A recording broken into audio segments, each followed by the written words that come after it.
We've talked about candor in previous sections. It's especially important when building great teams through performance reviews and differentiation. Being candid is the stuff of great leaders, and, as Jack says, it clears out the clutter and allows for speed and trust. Transparency invites everyone to the game and fosters an openness that builds self-confidence, trust, and improves the speed at which an organization can move. This section will answer the following questions about creating a culture of candor and transparency among a team. What does it mean to create a culture of candor and transparency? What factors can lead to a lack of candor, and what happens when that occurs? How can leaders create a culture of candor and transparency among their teams?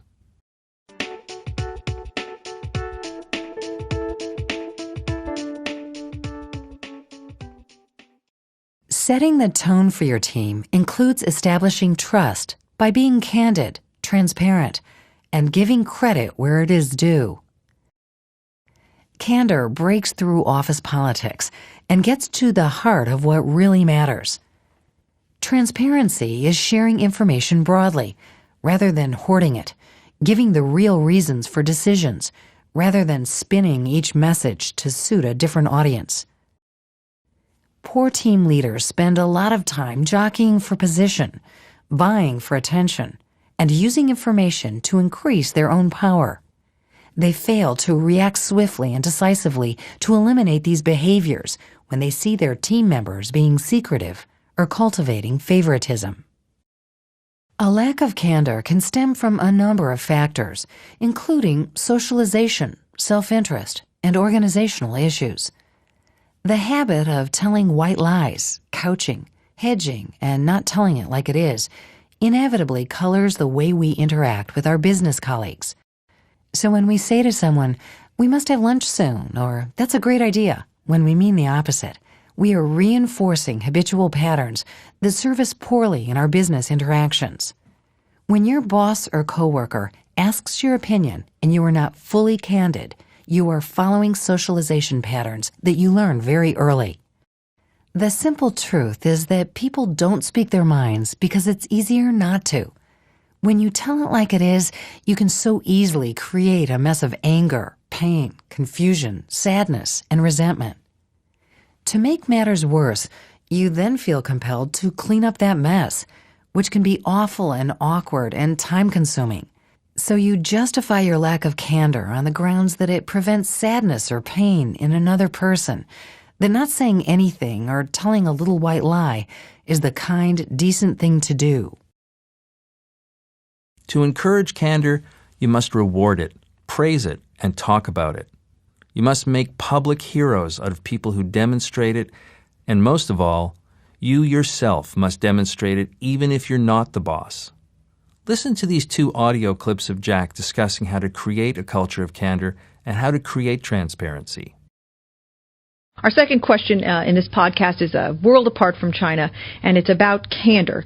We get so many questions about candor, which is a value that we espouse a lot in our book, and Jack, in his previous book, talks a lot about the importance of candor in business and in life.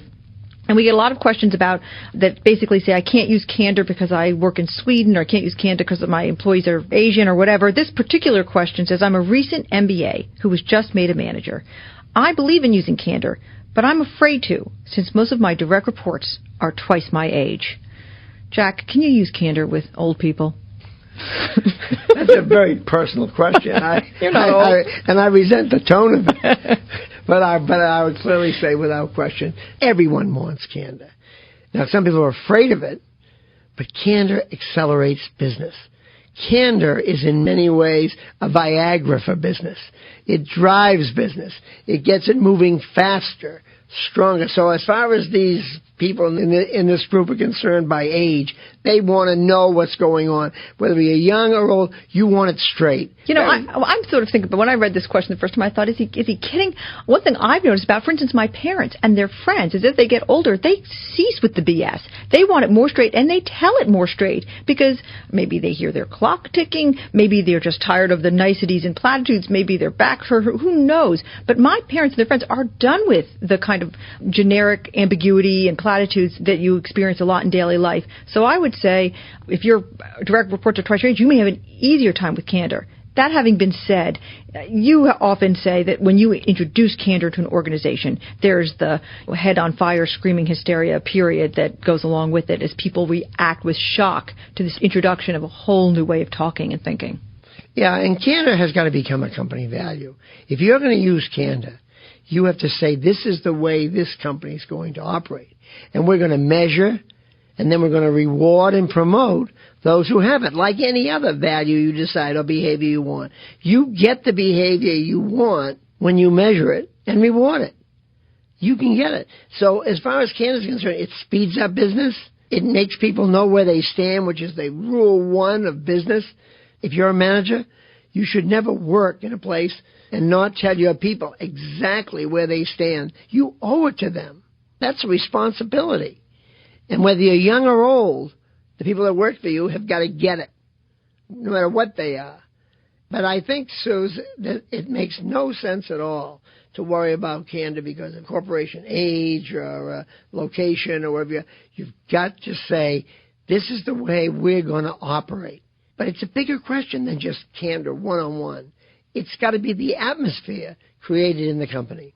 Once people start using candor, what we found is they become almost addicted to it. They can't believe they functioned without it for so long because it speeds things up and clarifies. And that's even true in places where we've heard candor can't exist, like the Netherlands, where Sweden, the Netherlands, where they say their Calvinist roots don't let them use candor, or even in Japan, where originally you heard that candor couldn't be employed. Candor is very, very freeing. And so even if your direct reports look like your parents, go ahead and use it. They'll live, and so will you. But here's one where we really got feedback. I mean, if you look at the letters we got in our book, we got tons of feedback. Thank you, thank you, thank you. We're now employing candor. We're putting candor into our company. We can't believe how much more effective we are, how shorter the meetings are, how much productivity we've gained from it. I mean, they come and tell us these stories over and over again.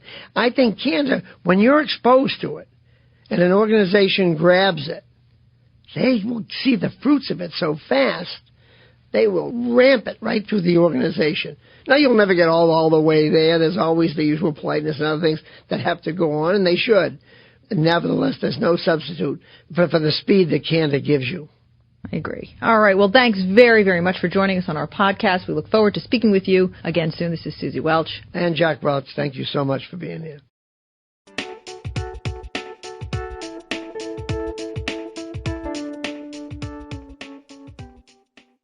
Trust is a crucial ingredient to winning.